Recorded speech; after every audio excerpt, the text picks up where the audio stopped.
While the well-known distilleries in Kentucky and Tennessee loom large in the public's imagination, the sprawling Ross and Squibb Distillery in Lawrenceburg, Indiana, is one of the nation's largest and oldest distilleries that most people have never heard of. The first distilling on this site was in 1809. We're sitting on a vast aquifer, the Greater Miami Aquifer. And what that provided for distillers was clean, clear, limestone filtered water. And so that's why all these distilleries sprang up in Lawrenceburg, so much that it became known as Whiskey City. George Ross started distilling here in 1847. The plant became Rossville Union as it swallowed up the Squibb Distillery and other operations distilling on the site. It continued to grow right up until Prohibition. The Rossville Distillery got a little jump on Prohibition because Indiana enacted Prohibition in 1918. And so they had to figure out what to do. And so they made medicinal alcohol, and they could sell that, and it would go into pharmacies and hospitals and doctors' offices. It certainly wasn't like making bourbon or rye whiskey, but it kept the doors open. And then in 1933, the business sold to Seagram's. Seagram's invested heavily in the distillery, erecting the iconic buildings that still bear its name, along with the year Seagram's was founded, 1857. Seagram's made many of their most famous spirits here until the year 2000. Around a decade later, the plant was sold to its current owners, Midwestern Grain Products, or MGP. And then in 2011, MGP bought the distillery.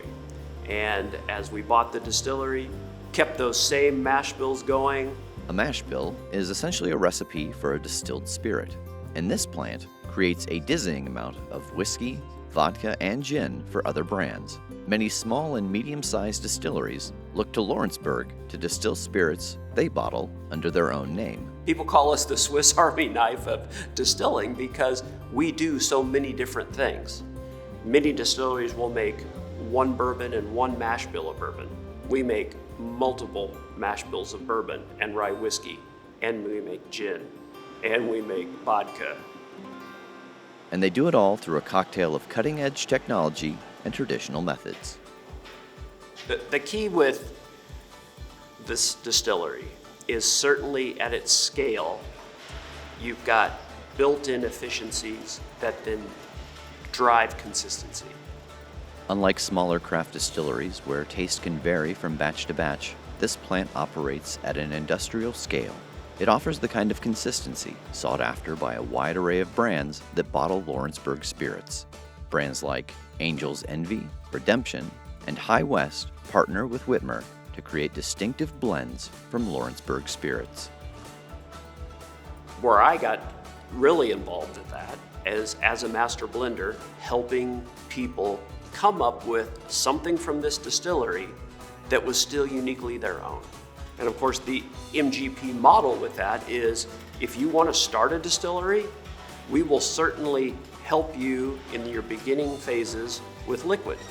People that build a distillery and distill their own, let's say their own rye whiskey, they know that they're going to have to wait a few years. You can't just make it today and sell it tomorrow. These days, the Lawrenceburg plant is drawing on its heritage to create new spirits that are all their own. There was a decision made in the company that in addition to selling alcohol to others, we could have our own brands. And the first brand that we came out with was George Remus Bourbon. Remus was an attorney turned bootlegger.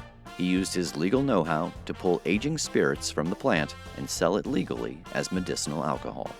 He made windfall profits, which he used to throw lavish parties at his home across the river from Lawrenceburg in Cincinnati. The lore about George Remus is that he was an acquaintance of F. Scott Fitzgerald and became the inspiration for Gatsby in The Great Gatsby.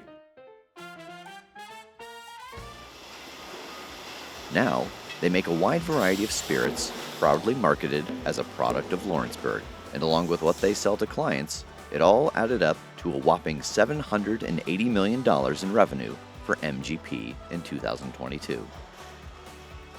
It is known nationally.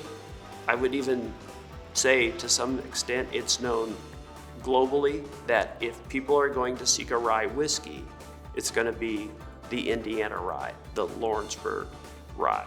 And there is still more enthusiasm for bourbon and rye whiskey than there was even a few years ago. And they are ideally positioned to meet that growing demand. We're reaping the benefits still today of everything that Seagram's decided to do in the 1930s here in Lawrenceburg, Indiana. And of course, they were building on a tradition that really went back all the way to 1809, when two guys decided to build a distillery and crank out 2 barrels a week. That history here, that know-how here, I think it's great. And I'm glad that MGP has been able to keep that history alive and keep this place going. Greater than it's ever been. Greater than anybody along the line probably ever thought it could be. And I'm just really proud to be part of that.